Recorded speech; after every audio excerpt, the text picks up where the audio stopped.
taking a break tonight. And on Checkpoint today, we will be discussing the ongoing teacher strike and, of course, what needs to be done to bring everything in the education sector back to par. Of course, the strike is what we will be focusing on, among other issues, job evaluation for the teachers, and whether indeed or not they're public servants. So all your questions on Checkpoint, the hashtag at KTN Kenya, at Yvonne Okwara, the hashtag is Checkpoint, and also 22155. I want you to take a look at my guests who are seated and ready for our discussion tonight. We have the Secretary General of the National Association of Parents, Musa Ndunda. We also have the Secretary Generals of both Kupet and NUT, as well as Andiwo Obondo, who's an education consultant. So keep your comments and your views coming in as we welcome you to the program tonight. Let's take a look at the other headlines that we're keeping tabs on for you tonight.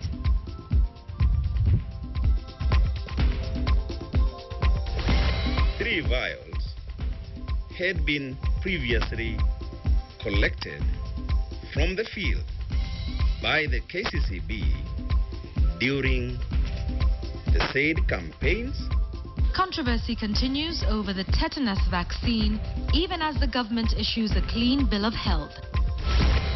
Off and ensure that there is total paralysis of learning in both private and public institutions in this country. Some of them are even eyeing political positions for 2017. And the politics in the teachers' strike as the children bear the brunt. Mombasa preacher killed by a gunman. And world leaders and huge crowds at Paris Unity Rally.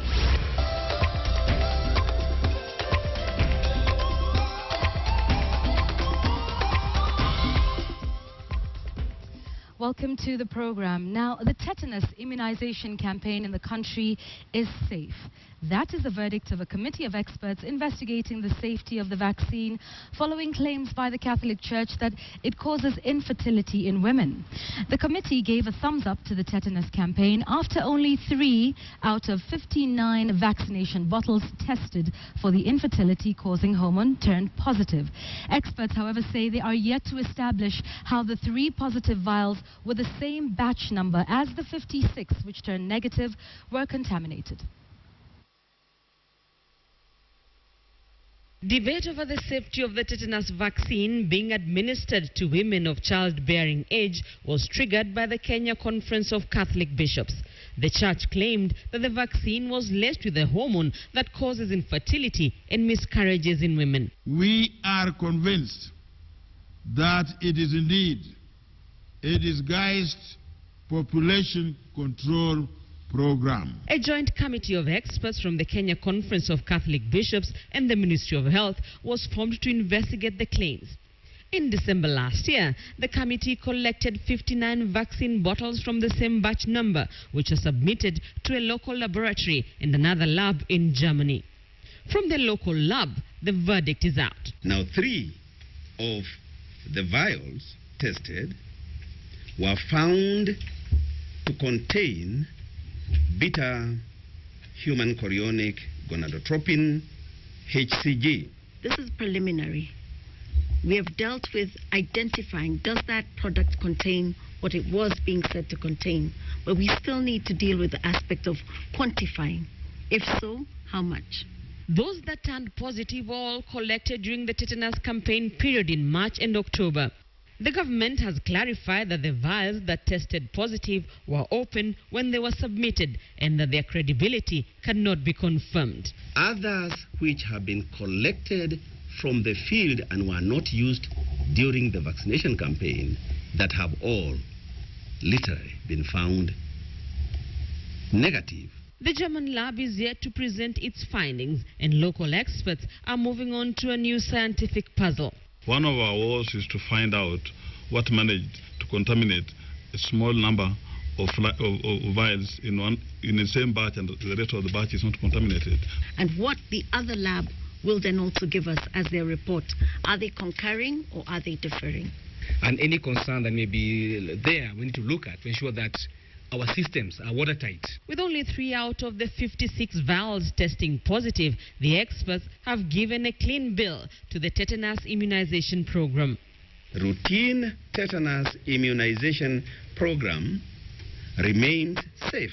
As experts work on a more concrete report, the preliminary findings allay fears over the safety of the tetanus vaccine for now, as the government seeks to reduce the number of babies dying from tetanus by reaching close to 2 million females aged between 15 to 49 years. Rita Tinina, KTN. And of course, that debate on the tetanus vaccine is one we will continue to keep our eye on, even as the full report is awaited, hopefully in the course of this week. Now, Senate Majority Leader Professor Kithure Kindiki is cautioning the CORD coalition that Jubilee will only engage in dialogue with them if the opposition coalition's approach is different from what he called threats and intimidation from the CORD leaders. In an exclusive interview with KTN's Aaron Ochieng, Professor Kindiki termed utterances by a number of CORD leaders at the funeral of CORD leader Raila's son yesterday as uncalled for, and said their coalition will not heed to ultimatums from CORD. Here is part of that interview. A pleasure to have you, Professor Kindiki, on this show. Maybe you could start by giving us an overview of your role as a Senate Majority Leader so far. Well, I think for us, last year has been quite successful, especially comparing with the previous year, 2013. We used most of 2013 in the Senate just to settle down. We did not have a chamber. We did not have offices for senators. We had nothing because I think by the time Kenyans went into elections, there are many things which were not in place. And one of the most inconvenienced institutions was the Senate. But I'm very happy that through 2013 and a bit of 2014, we were able to deal with the structural, institutional, and administrative issues that have enabled the Senate in 2014 to have a permanent home and to have, a structured way of dealing with legislation. Now, speaking of the way forward in the country, we've seen lately both the opposition and government welcoming dialogue on issues to do with wage bill, issues to do with security laws, and all that pertains the running of this country.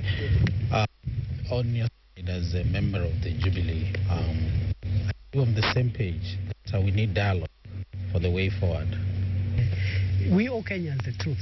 And the truth is, we are not, Jubilee is not opposed to dialogue. The head of state is Uhuru Kenyatta. He is the leader of Jubilee. He has said, I am willing. We had a PG. What we said in that PG is that the only thing we asked is that if we are going to have a national conversation, it must be channeled through existing institutions. Again, to provide some kind of order. Because, and that's why we are saying we don't know what they mean by dialogue. Because you see, you cannot say we are going to have dialogue by having political rallies. And then you go to Uhuru Park, you go to Tononoka. How can the price of maize flour come down by holding a public rally in Tononoka? And then all of a sudden you say, okay, we must have dialogue and you have 60 days.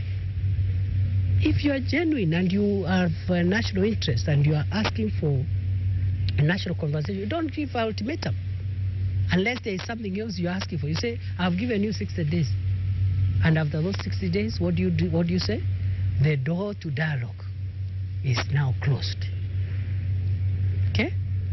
Let's go for a referendum. Now, question is, how can a referendum vote make the price of cooking oil come from 50 shillings to 40 shillings? Can you vote the cost of living in a referendum and say, let there be referendum, let there be a lower cost of living? So the point here is that there's a lot of, and that's my worry, that's our worry. Our worry is, what we were hearing this week, we genuinely thought it's a new phase of national engagement. which is welcome. So what you're saying, there is nothing really new about this dialogue? No. We are not interested in the semantics. All what we are saying, Mr. Cheng, is that all what we want is Kenya to be a mature democracy, a country that is old enough to discuss whatever issues that arise and will continue arising within the established institutions. That's what distinguishes a country run under the rule of law and a banana republic.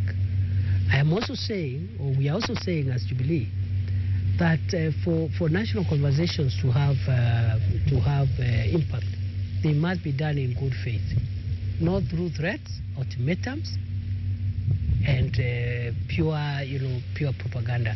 Thirdly, we are also saying that national conversation should not be seen as an event, so that you say next week there will be national dialogue from Monday to Friday, and then when it is over, we imagine that all our problems as Kenya has disappeared. Our argument is that national conversation should be a culture, inbuilt culture in our democracy, because we'll continue having challenges. Today is the security issue. Tomorrow is going to be agriculture. The other day is going to be something else.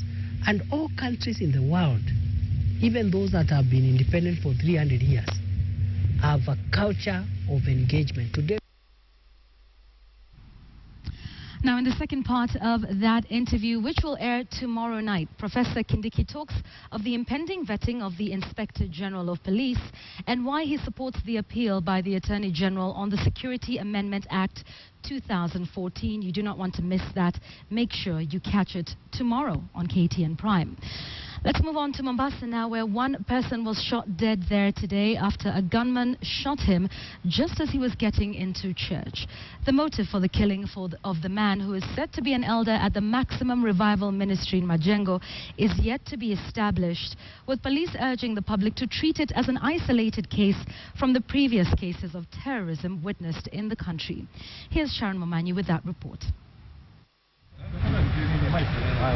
What was supposed to be a day of worship at the Maximum Revival Ministry within Majengo in Mombasa would turn into a day of sadness following the killing of a church elder who served as the Secretary General in the church.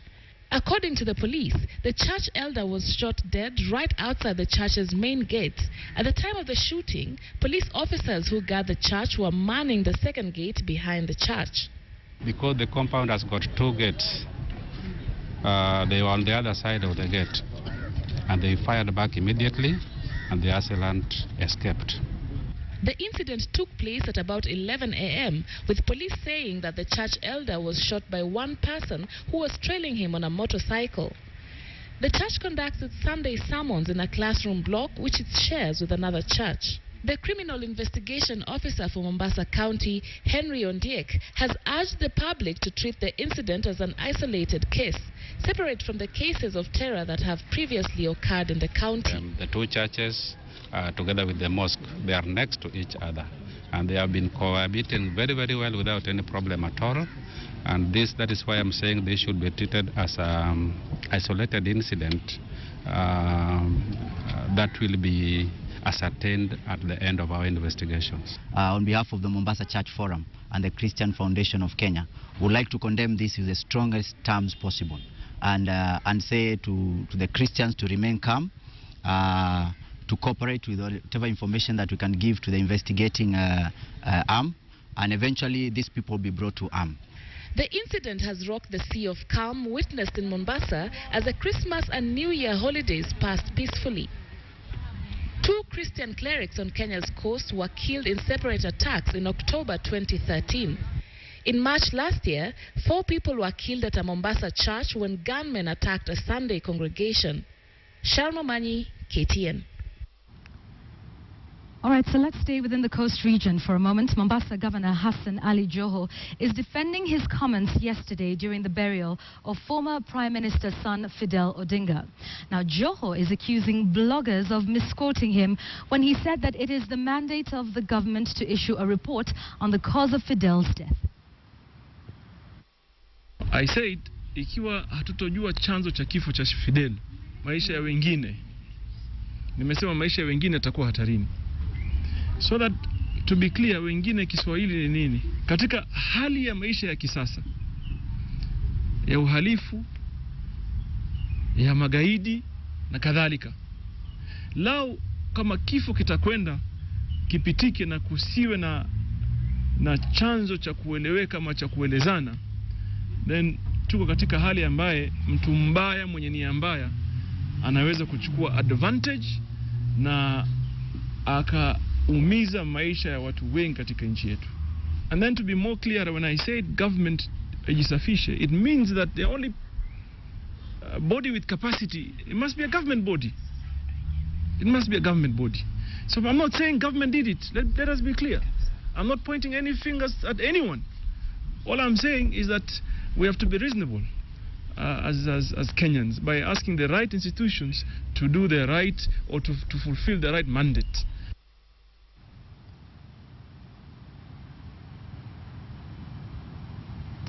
Let's take you further afield now. Officials said Boko Haram militants opened fire on a northern Nigerian village, leaving bodies scattered everywhere, and as many as 2,000 people feared dead.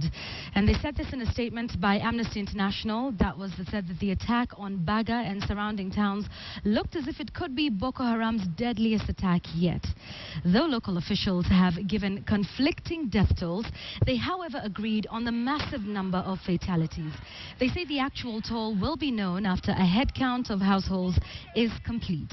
An offensive is underway to reclaim the areas from the militants, according to Mike Omeri, a government spokesman. Boko Haram has terrorized northern Nigeria regularly since 2009, attacking police, schools, churches and civilians, as well as bombing government buildings. It has also kidnapped students, including more than 200 schoolgirls who were abducted in April and who to date remain missing. The Islamist group has said its aim is to impose a stricter form of Sharia law across Nigeria, which is split between a majority Muslim north and a mostly Christian south. Let's go over to France. Thousands of people there gathered in Paris today for a unity march in the aftermath of terror attacks last week that left 17 people dead. The nation is in its highest alert ever since a hostage situation at a kosher supermarket in eastern Paris Friday and the attack on a satirical magazine's offices earlier in the week. In both instances, police killed the terrorists. Now, video has since surfaced of one of the attackers, Amedi Koulibaly, pledging allegiance to ISIS. Leaders from Turkey, Russia, Jordan, Israel and the Palestinian Authority plan to stand in solidarity with French President Hollande during the rally. That's what they did today, as you can see in the pictures. All right, now, of course, we are discussing the teacher strike in the education sector a little later on in Checkpoint. But let's set this up a little bit now. Teachers now want the ministry to exit the negotiating table. The Kenya Union of Post-Primary Education Teachers, KUPPET, says the talks should be left to the unions and the Teacher Service Commission. But as KTN's Ashamwilo reports, concerns are emerging that the unions are taking advantage of the situation. Watch this. Edwin Kering has no choice but to study at home. Although he sits his KCSE this year, the ongoing teachers' strike means that Edwin must begin his Form 4 syllabus all by himself. The strike is really affecting my studies, especially in subjects like mathematics, English and chemistry. Unlike subjects like history where you can just read by yourself, these other subjects need the teacher to explain. My son is just at home. He's a candidate, but he has no options but to study by himself. As parents, we have already paid the school fees. The fees is now going to waste. But Margaret's cry will only fall on deaf ears.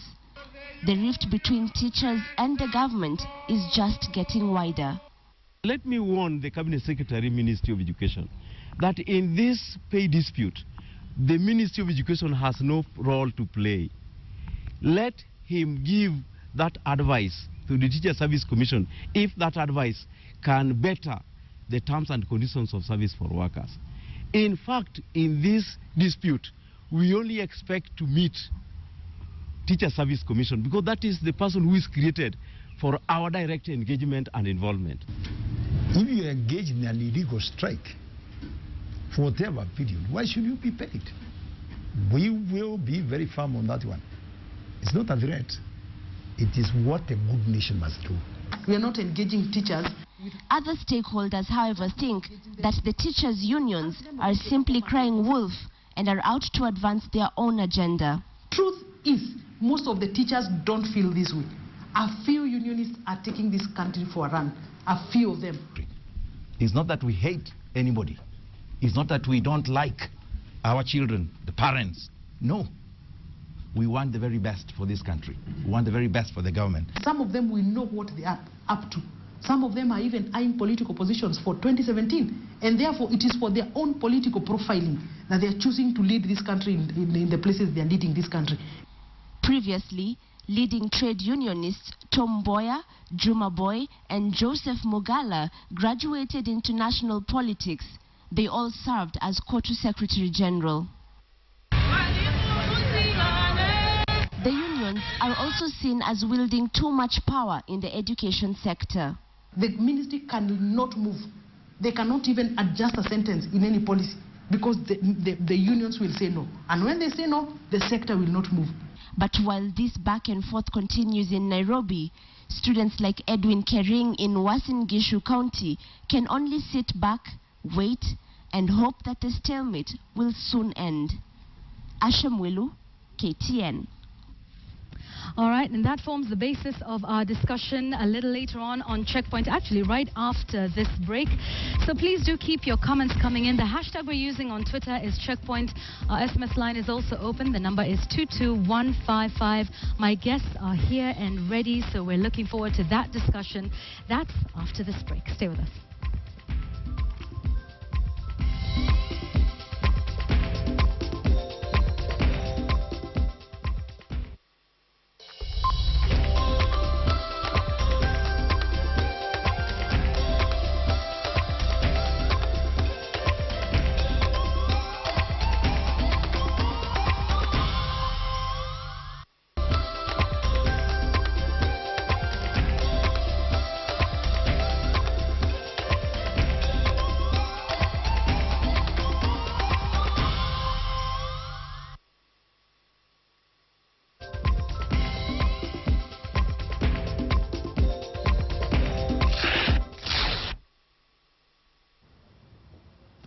Right, welcome to Checkpoint. Thanks for joining us. I want to introduce you to my panel tonight.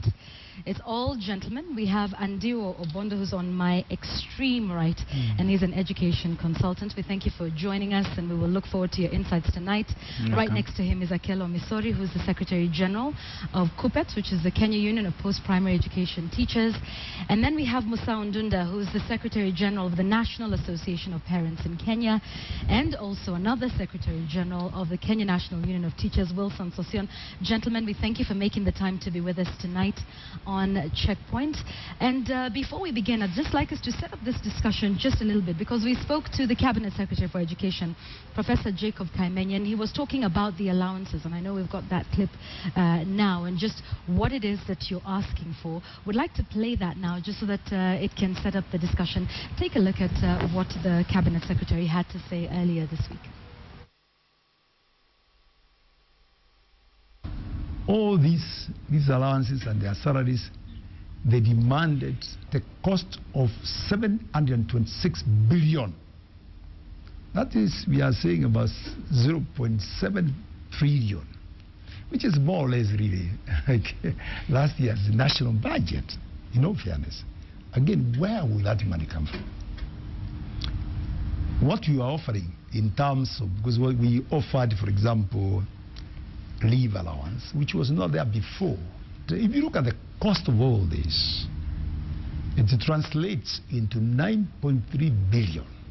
This money was not factored into this year's budget. And therefore, if you got to be pragmatic, you would expect that we shall address this problem in next year's budget. All right, great. I want to start with you, Wilson Sosion. What do you make of that statement? Teachers, apparently, according to him, and some, being selfish and wanting more than other public servants. Yeah, it's very unfortunate that government officers who are supposed to tell Kenyans the truth and be part of problem solving in the education sector have turned themselves into reckless propagandists who are telling lies to Kenyans. One, the Cabinet Secretary for Education is not at the negotiating table.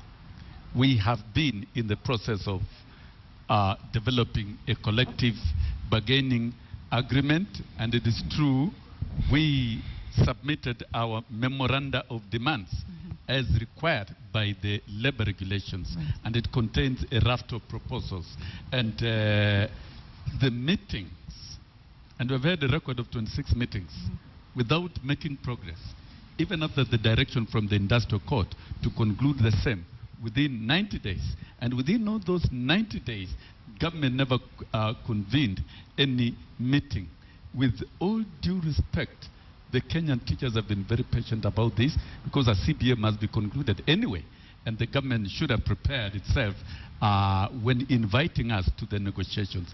The CS is telling absolute lies. They have not placed any offer at the negotiating table. Well, they have even the placed the offer of 9.3 billion we are talking. Why have you rejected that? We are rejecting because we have not reached the stage of discussing allowance. We are on agenda number 1. Which is that is the basic pay? salaries. Okay. And basic pay is the key compensation for any worker. It is what gives the ability to access the basic rights, basic needs in life, and it translates to pension. It gives capacity to access loans, the attractive mortgages and car loans. Without that, then we have not negotiated. So for you, That's the standard CBA practice. is not CBA without discussing basic salary. Indeed, without discussing basic All right, salary. we'll hear from the Cabinet Secretary because he had something to say about the CBA. But let me come to you, Akelo Misori, because this is what the Cabinet Secretary, Henry Rotich for Finance, is saying, that teachers' salaries were harmonized together with all public servants last year, and that there is no more money. Can't pay, won't pay. And so therefore, that your salaries were already factored into in the 2015-2016 budget. I think whatever is coming from government side is not adding up to any reasonable understanding of genuine negotiation which is there. Why is the Cabinet Secretary talking about this? What parameters is he talking about? If he's saying that government salary and teacher salary are already harmonized, what occasion to such harmony? You know, teachers have been reeling behind and have been asking for even that harmonization. This one have been contested issues, and that is the reason for which I don't think the Cabinet Secretary Finance is in his proper senses in addressing that issue from that perspective. Because so was there no harmonization? There was no harmonization because they have introduced another organ called the Salaries and Remuneration Commission, which was supposed to harmonize, and it has created serious disharmony in the circumstance. So I don't think whatever the Honorable Cabinet Secretary is trying to talk about is there. He was even part of the Treasury when we were negotiating this harmony from 2009. And is aware that whatever is calling harmony is not harmony. Okay, all right. We will get to the both of you in just a moment, but I want to get back to the Cabinet Secretary Kaimenyi because he did talk about the collective bargaining agreement, and you say CBA is not CBA without basic salary being discussed? Yeah. All right, let's listen to what the Cabinet Secretary had to say regarding the CBA issue. You know, the NAT has been insisting a CBA must have a salary component. That is not true. A CBA can be negotiated even for one item, and it is a CBA. All right. Gentlemen, CBA? Must it include the basic salary component? Professor Kaimenyi is cheating the public, and is not an expert of labor relations.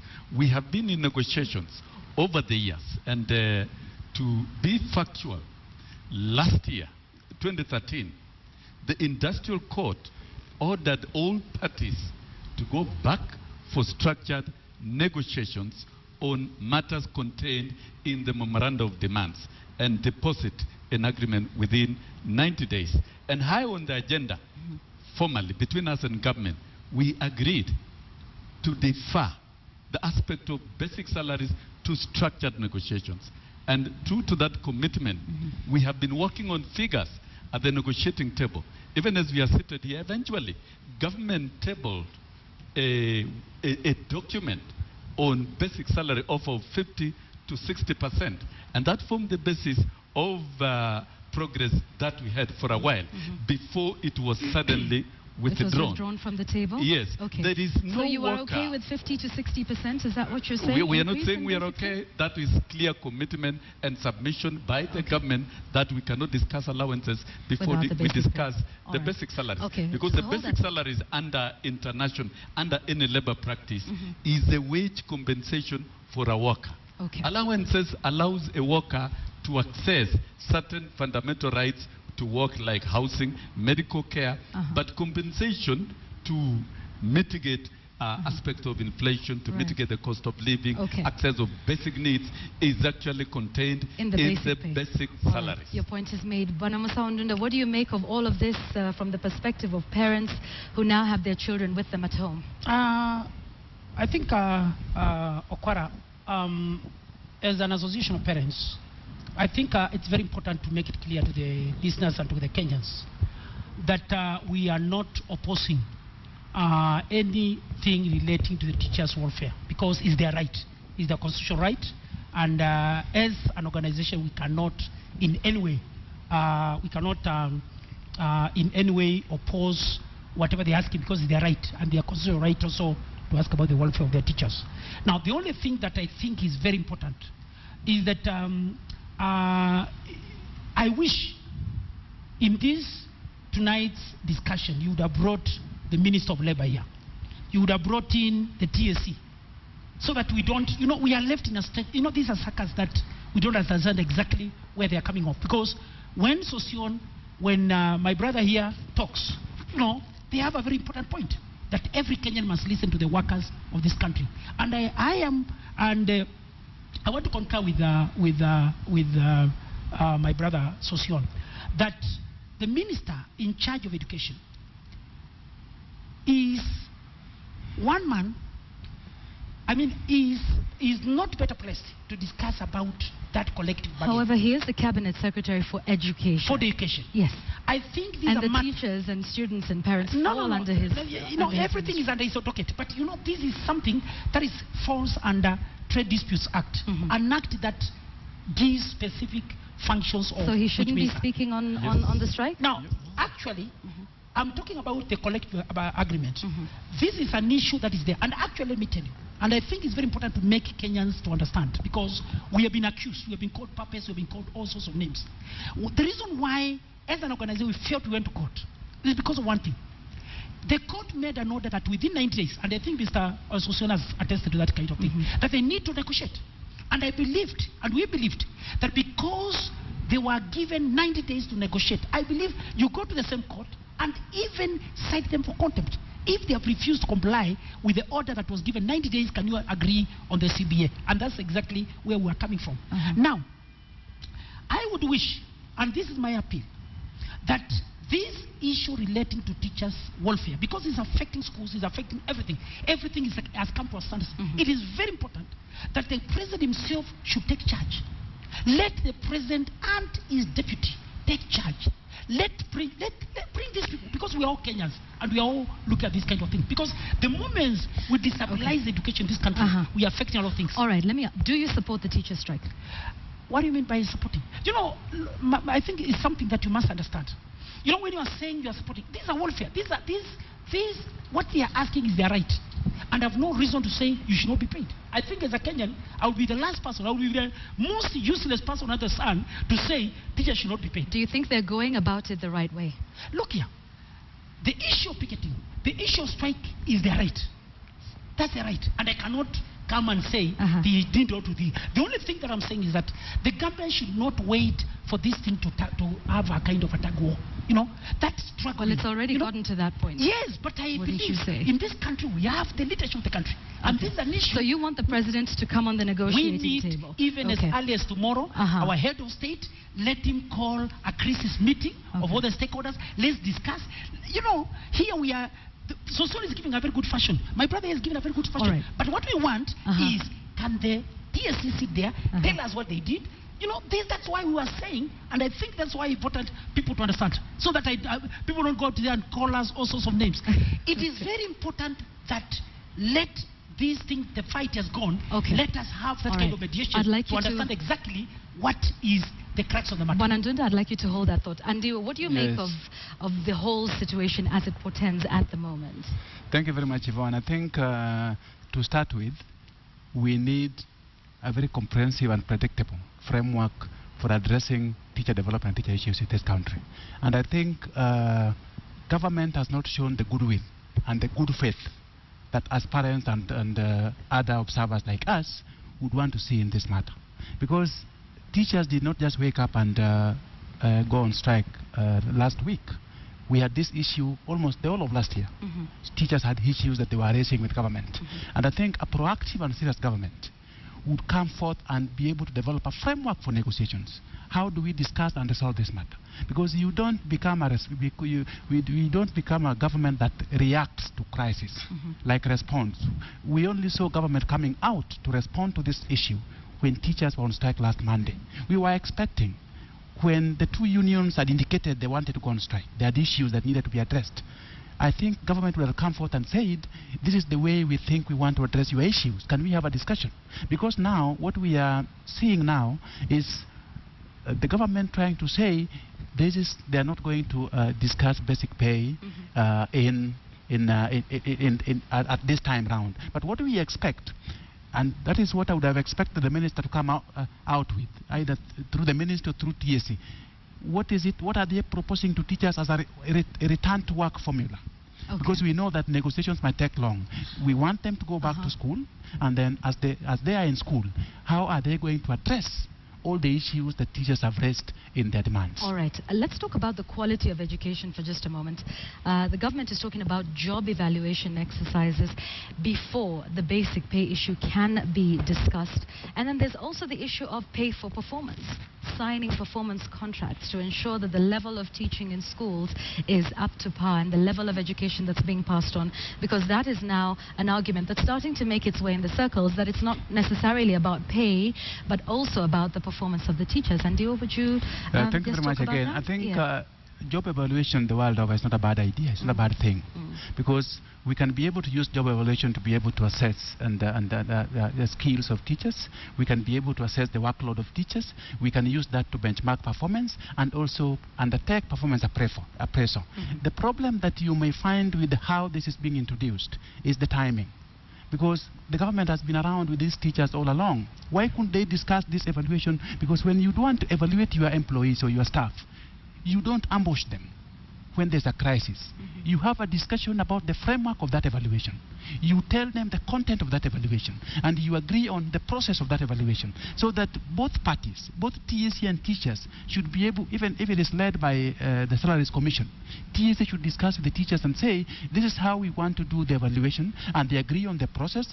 It is a very good idea, but I think the problem is how it is being introduced and how it is being handled by the government. You don't come and throw it in the middle of a crisis where there's a strike and say, we have to wait until you are evaluated. Good idea, but wrong timing. It's wrong timing. Are you opposed to performance contracts and job evaluation? Let me talk about, nobody has given teachers contract to sign.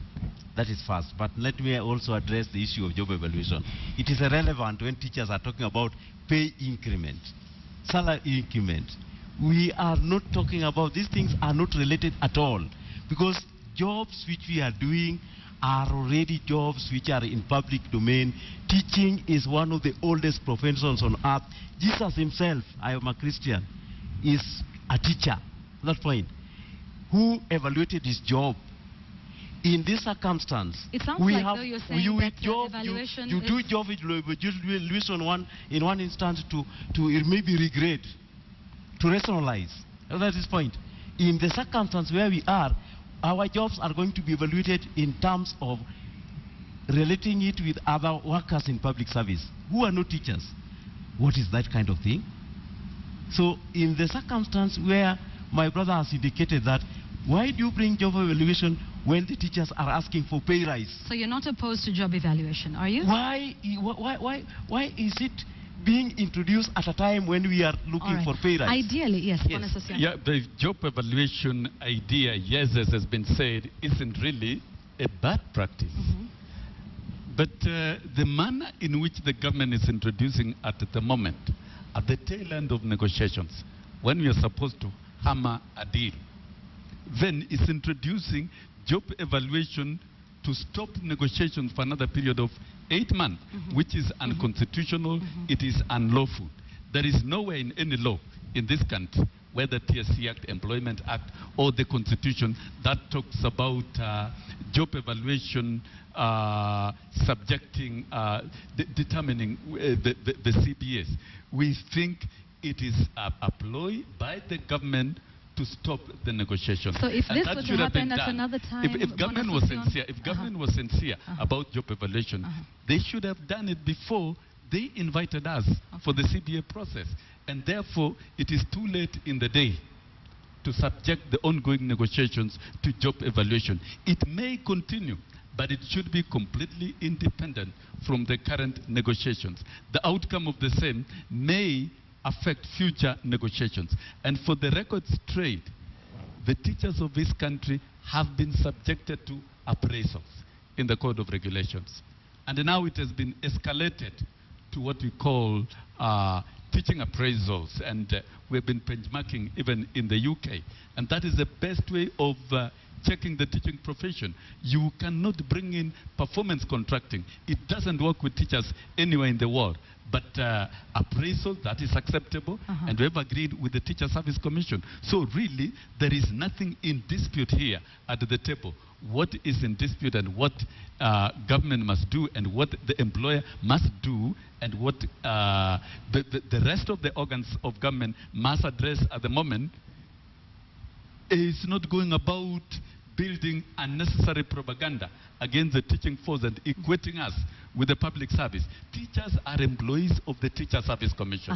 Public servants are employees of the Public Service Commission. And there are many commissions in this country. So there should be a concerted effort to use hours, minutes, and time available to resolve the crisis amicably, so that there is industrial peace in the education sector.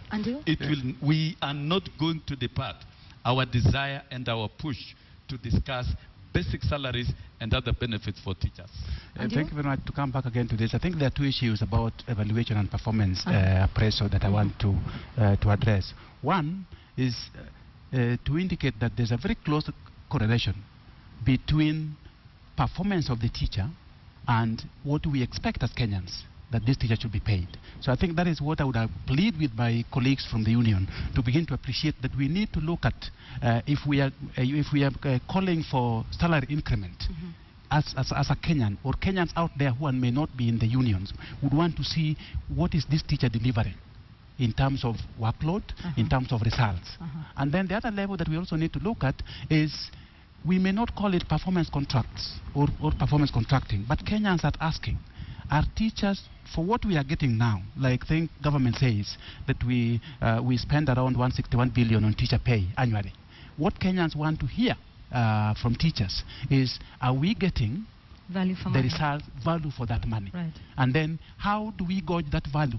One way that the government proposed and the unions did not agree to was the performance contracting. But if the TSC and teachers have agreed on appraisal, teacher appraisal, I think that is the right way to go. That we look at, is this the way, this is the, what is going to help us assess level of performance, level of delivery of the teacher, so that what we are able to say what we are paying teachers is far much lower to what we expect or what they're delivering. And if that is the case, what is it that our teachers are worth? So pay and the output and having that sort of discussion. Bonami, sorry, let's have Bona Dunda for just a moment. He's been quiet for a while. I think it's a good debate, at least to understand. I want to concur with my brother Adiwa.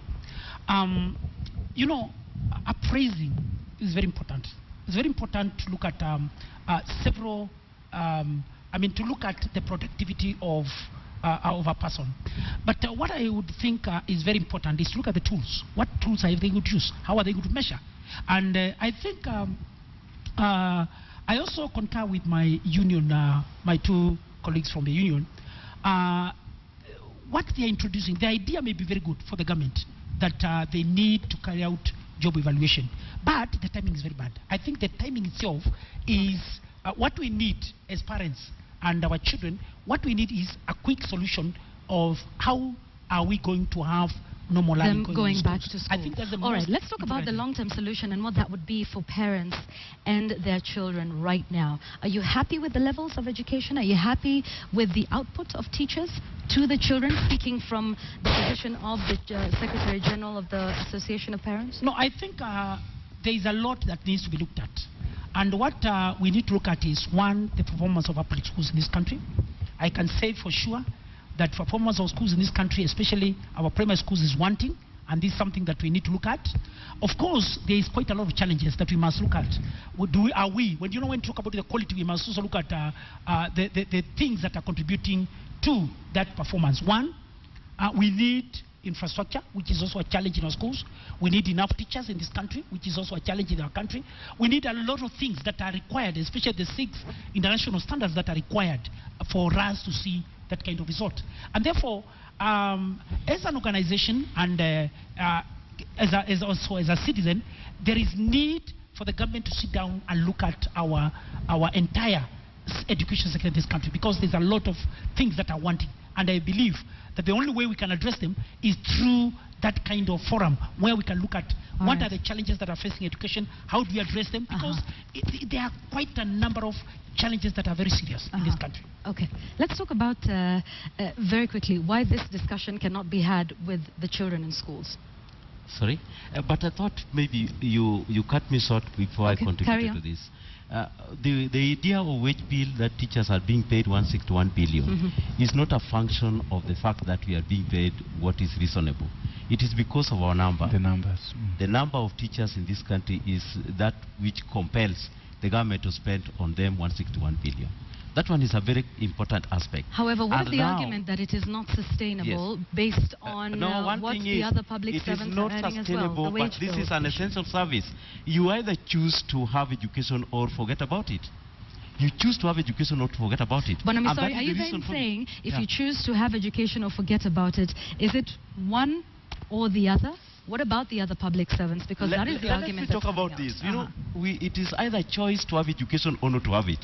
And the cost which is being experienced now is on the basis of the fact that education has got this number of teachers, the number of students we have. In fact, we still have quite a number of children who are out of school, because the number of schools we have cannot accommodate them. The teachers are teaching large sizes of classes. So perhaps some of the money should go to building schools? So when you talk about as opposed to salaries, you want to evaluate our job, we are also bringing on board that, are you addressing the teacher-pupil ratio in our schools? Because now we have dealt with access, we are dealing with quality of education. So this is the issue. So when you want quality education, you must have quality teachers. These quality teachers must be motivated to work, and they are only looking survival remuneration. It is not luxury.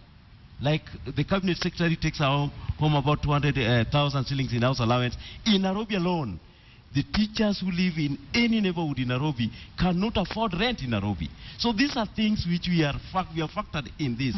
It is not something which is outrageous, because how can you expect to pay a teacher who teaches around Buruburu to 4,000 shillings, 500? So how can that one, is there any house in that neighborhood which goes for even 10,000? These are the things, we are facilitating this. But if that teacher has to come from Kayole, you must give that teacher transport. Are you going to say that 2,800 per month is sufficient enough to transport the teacher to the place of work? This is what is itching us. And that's why we are saying, if you don't want to pay teachers, forget about education and let teachers be on strike for eternity. And then, for eternity, yes. A strange I wonder fact, what, yes, a strange fact, when you talk about it is not sustainable, then we are admitting and we are allowing the government the luxury of not investing in education. 160 billion compared to the annual expenditure of 2 trillion indeed is very low, and it is affordable. Looking at the trend over the years, there was a time Kenya was spending 117 billion on teachers against an annual expenditure of 665 billion. But now it has skyrocketed to 2 trillion. And indeed, the population of children in school has grown from 7 million to the current 15 million. Surely very honest. Do you think it is also time for government to adjust its budgetary allocation to education and invest in the children of this country? Okay. Because one, if we are talking about quality education, we cannot talk about it academically. We must be very specific. What are the variables? Number one, you need enough teachers. And not just enough teachers, well-trained quality teachers. Enough and well remunerated. Okay. The fact is, at the moment, we have an acute shortage.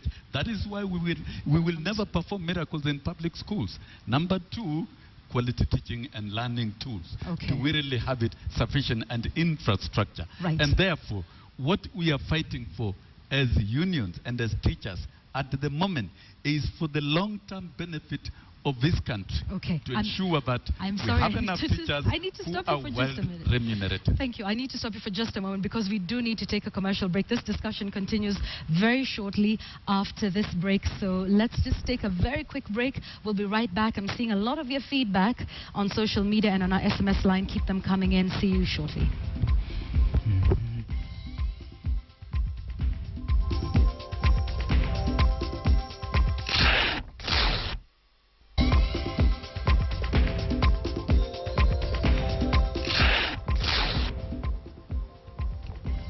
All right, we're back with Checkpoint, and we're still talking, excuse me, about what's happening within the education sector and the ongoing teacher strike that enters its second week today. And I'd just like to talk a little bit about the story that we aired before. We spoke to Janet Muthoni-Oko, who said that now this is taking a political angle and that the teachers are perhaps being a little greedy and that you are using these opportunities to sort of set yourselves up for political posts in 2017. I'd like your response to that, Bwana Sosion. We'll come to you, Bwana Mesori. I think what Janet Muthoni is advancing is mischievous. She should also tell us where she collected those kind of rumors which cannot be substantiated.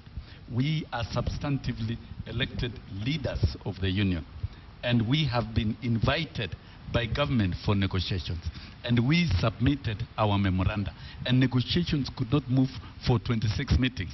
Those are pure logics and facts, and we have given this report to the respective organs of the union, and to set the record straight, we would have called this strike in the month of October, but reading the public mood and the desires of children, we decided to defer the strike action and the industrial action, which is a constitutional right, to the chagrin of our membership.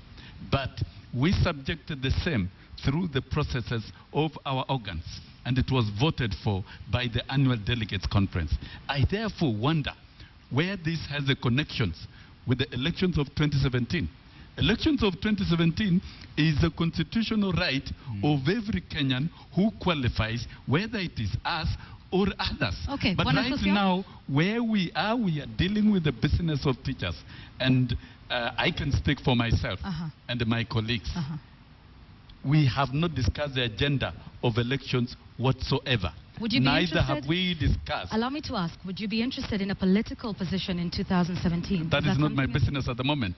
My business is to concern myself with the duties assigned to me by the teachers of Kenya as the Secretary General NAT. That is my business at the moment. That sounds like a political answer. Any other statement from elsewhere is mischief. And indeed, we got to be serious. There is a time for everything. This is the time to deal with the business of teachers, and we must give it its best. And I'm giving it my best. Therefore, Janet Muthoni is engaging in mischief, and she wants to confuse the education sector. And these are mischievous characters we are telling the public and even the Cabinet Secretary for Education to stop dealing with such mischievous individuals, because we wonder where they collected those kind of evil thoughts. Sorry? Being a presidential governor, senator in 2017 is my right, and I should not be chastised for that matter. But the matters of education currently are beyond activists. They are beyond activist consumption. And my sister should know this, that this is not an activist, it is not a laughing matter, it is no longer an academic issue, it is an industrial dispute. And we are here and we are negotiating with government as people who are elected with the mandate, clear mandate. And we cannot, if I want to become an MCA, I wonder whether Kenyan teachers will be electing me. It will be the general population. And the general population, I shall have annoyed them because Musa has taken us to court. I shall have annoyed them. And therefore, they will even use that one as a discredit. So I think what my brother has said, that is mischievous. And I didn't expect her to go that far. This is beyond activist manipulation. Okay. And the activists and the civil society in this forum and in this era should take to note that we are not in conflict with them. We are approaching our employer and we are negotiating with the employer. And people who are pretending to be adjusting the coat of the employer so that the employer sits well should know that we are not inviting them to negotiate with them. All right. I'll come to you, Andu. Would you like to comment on this issue of how this is now taking a political turn? Yeah, I think what I want to say is that this is a political issue, but it should not be tied to 2017. What do we expect to look at is now, what are the issues that teachers are raising? What is the response from government? When can we find a solution for our children to go back to school? After we've dealt with that, we look at comprehensively, long term, because we are saying we don't want teachers to be complaining every year. We don't want industrial disputes every year. What is it that government is proposing? What we would have expected even from the minister. I don't want to comment from Janet's opinion. But what the minister would have said, teachers are asking for 720, he talks about 720 billion. Any employee can ask even for $1 million to be paid. As an employer, if he speaks for government, what is the government counter-offering? Saying this is what we want to give teachers.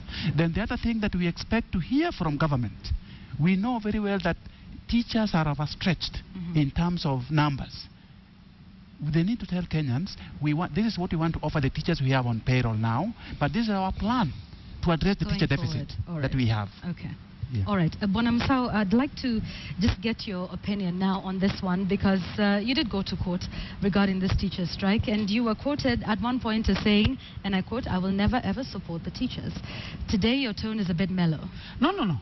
The thing is this one. You see, I think it's very important for you and even Kenyans to understand what we are saying. You know, this is an issue that is relating to employer and employee. And this is a matter where we have no business. This is a matter where they are negotiating when we are not there. But what we are saying is that wherever strike is caught, it will be very wrong for us to wake up and say we are supporting. Yet we have no facts of whatever is going on. But I believe that, as I said earlier, that there is every need for the government and the unions to agree on these issues. Because when you are dragging us in issue, you know, we must understand that. But respectfully, Bwana Musau, when you say it is an issue between the teachers and their employers, and you have nothing to do with it, but you are the ones who are feeling the pain of children being at home. That's why the education calendar has literally been paralyzed. Do you seriously believe you have nothing to do with this conflict? Can I tell you clearly, and I'm happy. That is why we went to court to bring these people on the round table. Because there is blames and counter blames. You find this side, they are saying this. The issue is, we are all Kenyans. We are here for the good of these Kenyans. Why is the government punishing teachers? Why are we having problems with our children and the parents? And that's why we went and said, can these people come together so that whatever they feel should be there? And I think the only solution is that this is something, and I think we have mentioned here, this is an issue which is now going beyond. It requires everybody to mediate on this kind of thing and come up with an amicable solution. Because at the end of the day, we'll have blames and counter-claims. We'll call all sorts of names and whatever. But the truth of the matter is that we are in the same education sector where we are representing different constituencies. So even those claims that came out, of course, when you were able to get that court decision that was effectively stopping the teachers, there were claims that were going around that you were a gun for hire. No, those are serious issues, actually, and that's why we have, I don't want to discuss it here, but you know, I can never, as a person, I can never be hired. Why should you hire for us? Why? We are not under the payroll of any good person. And I think this is an issue that we don't want to be told you are this and that. Every person, and it's very important. If you look at the Constitution, it says any issue, any citizen, not only for neighbor, any citizen has a right to petition in a court. Issues of national importance. This is an issue. The issue of the teachers' strike is a national issue. It's not a one thing. And it's not a Musau or Sosion or Missouri's issue. It's a national issue because it's affecting millions and millions of Kenyans in this country. And that's why we are saying, can we get a solution? Because as much as we keep on mudsliding others, you know, people have called me, I've been crucified or whatever. But what we are saying, as Kenyans, we must now sit down and look at it. Do you believe, Panamsao, that you have a place on the negotiating table, at least to speak for the parents and the students? You see, the thing is this one. We are not a union. And we have no business as far as concerned relating to issues of the welfare of the teachers. That's why their unions are there. And that's why they are doing it for that kind of thing. But we believe as Kenyans, and we believe as key stakeholders in education, we have a right also to participate, to understand and to mediate. And that's why we are saying, can we have a forum where we can be able to sit down, discuss this issue, mediate it, look at it, and as Mr. Adiwa said, I think it's very clear.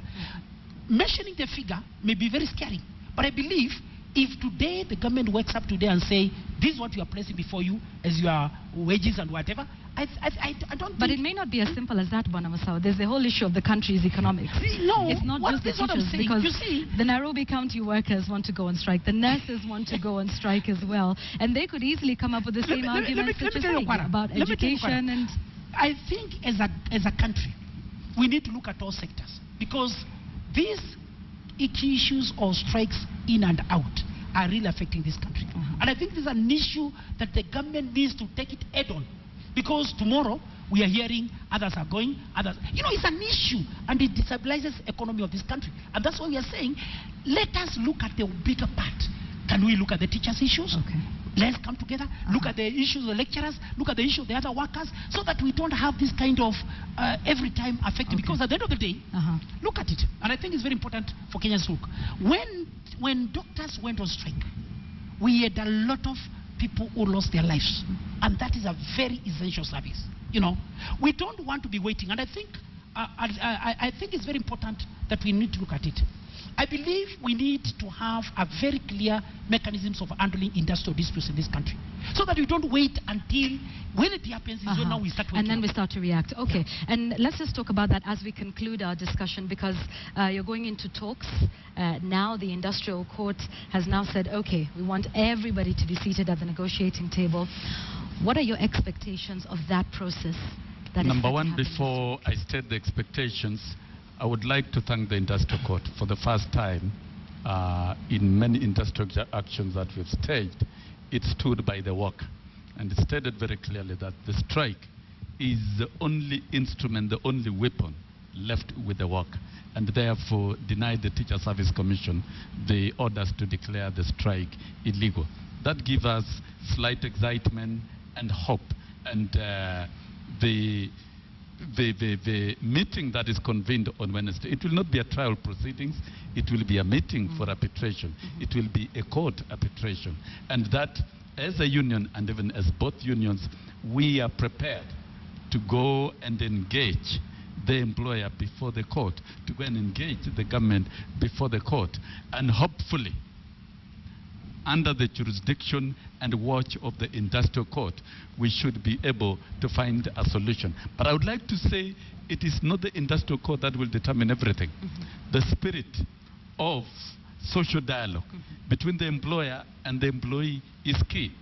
And we are inviting government to engage meaningfully with us even before we get to the industrial court, so that as we move to that level, at least we shall have breached our engagement. Because let me tell you, the truth of the matter is no teacher will resume duties in this country unless there's an amicable solution. And that solution has to be found as quickly as possible. So the government should not sit on its laurels. And Kaimenyi should not waste his time going around with propaganda together with the rest of the government officials. They should go back, consult, come back to us with a tangible response, and we will engage. Okay. Once we are in agreement, then absolutely we cannot be on strike forever. Okay. Somehow the strike has to end. Schools have to move. But we would like to get into a situation that will not come back again with industrial actions. Right. But the government will respect labor relations, it will respect its workers, and moving forward, the government must invest in education. Okay. You must invest, it must invest in teachers. I'm sorry, I have to ask all of you to be very brief because I think we have just about a minute to go as we wind up. Okay. So tell us, if the issue of basic pay is not placed on the table, what happens to the teachers? If the issue of basic pay is not placed on the table, it will be unfortunate. But I know the industrial court will give sufficient direction for government to see sense, so that they come to Wednesday meeting when they are prepared to make the country move forward. Our interest is not just to strike, but we have occasioned an event which has occasioned this element of sitting together. And that is, I join my brother in lauding the performance of the industrial court judge, who has so seen in his wisdom that the parties must come together. And he has seen that there is no need for stopping the striking teachers from striking, but let the employer come, let the Kaimenyis do sufficient consultation, and let them come to table so that the teachers can resume work. Okay, all right. Very, very quickly, Andio, what do we do to not have this situation year in, year out? Just very briefly. What we need to do, Yvonne, is that both parties, both the unions and the government, must stop any kind of belligerence. We would expect the government not to start saying, issuing ultimatums. And the unions must also be able to say that we can be able to go this far. So that we expect that between now and Wednesday, there's even a way in which they can be able to consult on their ends. And by Wednesday, what we expect as Kenyans, to have a return to work formula so that we have our children back in school. And then within that, they'll be able to say, if there are issues that are outstanding by Wednesday, then there's a framework through which they'll be negotiated and going forward. Going forward. Okay, Bwana Musau, yeah, I 1 minute, please. Yes. The only thing that I would really want to appeal to my brother Sosion, of which I think is very important, they have upper hand together with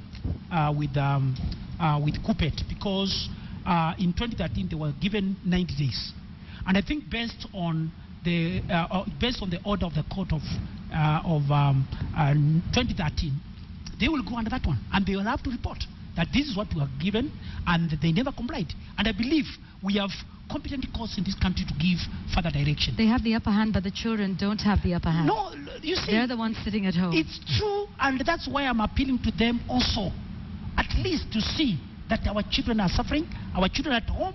As much as there's that kind of fight, there's someone down there who's crying, and that's the child of this country and the parent. All right, okay. Thank you, gentlemen, for coming in. Andiwa Bondo, Akelo Misori of Kupet, Musau Ndunda of the National Association of Parents, and Bwana Sosion of NUT.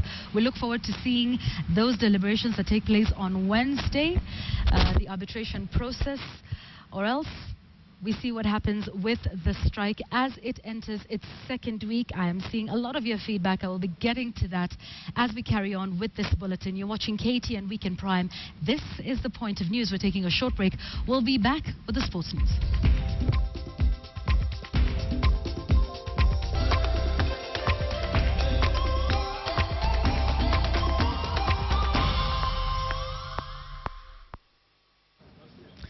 All right, it's time for the sports news now. Former players in the coast are up in arms over football mismanagement and lack of proper structures in place to tap in young and upcoming talent. They feel the football managers at the coast do not care about football in the area. Here's KTN's senior sports reporter Hassan Juma with the details. In the past years, Coast has always had several players in the national soccer team, Harambee Stars. However, this has changed with each year, and players only have a single club to think of. Bandari Football Club that was toying with relegation for the better part of the season. Wachezaji wengi tuko nao wenye talanta ya mpira, isipokuwa tu ni kwamba wamekosa sponsorship na exposure, ndio maana inaonekana imefifia, lakini Pwani ipo kimchezo. Players feel national coaches concentrate on Nairobi and forget to devolve football to other countries, thereby locking out players who will take Harambee Stars to the next level. Kulikuwa na wachezaji wengi ambao walikuwa wakichaguliwa katika timu ya taifa ya Kenya Harambee Stars, na kitu hicho kimeweza kubadilika na kimekuwa tofauti na nyakati za nyuma, kwa sababu wakati ule ulikuwa unapata timu ya taifa ya Kenya inakuwa na wachezaji kama karibu 8 9 zile za miaka ya nyuma, miaka ya 60, miaka 70 mpaka 80. Timu ya taifa ni kwamba haijamulika sana mkoa huu wa Pwani, na tatizo kubwa ni kwamba makoches wengi wa kitaifa ni kwamba huwa wanapewa wachezaji, wanaambiwa huyu ni lazima awe ground, huyu ni lazima acheze, so unakuta siasa imeingia katika timu ya taifa. Mathare United's youth system policy has been cited as a model by most of the stakeholders who feel other clubs look for ready-made material while Maisa nurture these youths. Kulingana na Kenya mzima tuseme hakuna youth centers, na hiyo ndio ilitusaidia watu kama sisi kutoka mayouth Mathare na nini tukapanda mpaka juu. Ukiangalia kwa size youth centers kidogo zimepungua, na hata kama zile ziko hazina mikakati muhimu zile mzuri za kuwezesha wachezaji wetu waendelee. Ziwe kama ni Bandari itafute youth camp ama iwe na kama academy hivi fulani. All eyes will be on Bob Williamson as he tries to navigate through the murky waters that is the national soccer team Harambee Stars. Hassan Juma, KTN Weekend Prime Sports.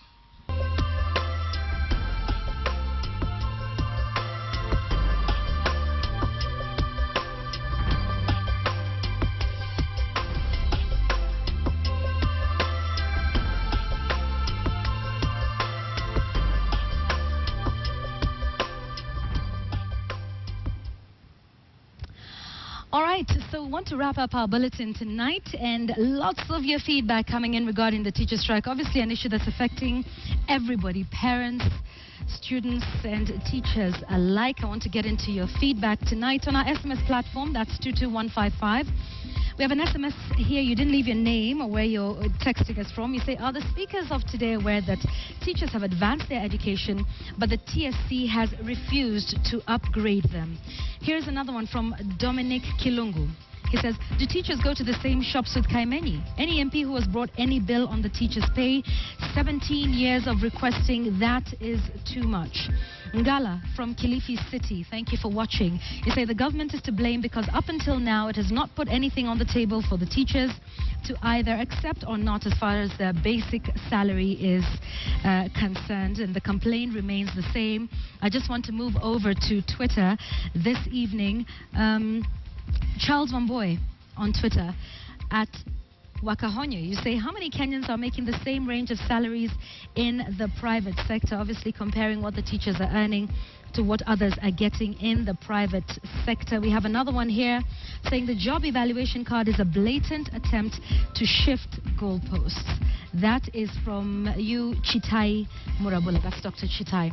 That is your feedback tonight. I thank you so much for your feedback, for watching the show. It's the first checkpoint of 2015. We look forward to many more as the year progresses. And of course, the teacher strike is one we will continue to keep watch as children remain home, both in primary and in secondary school, for a second week running. We wait to see what those deliberations will come up with on Wednesday between the teachers and, of course, the labor unions and their employer, the TSC.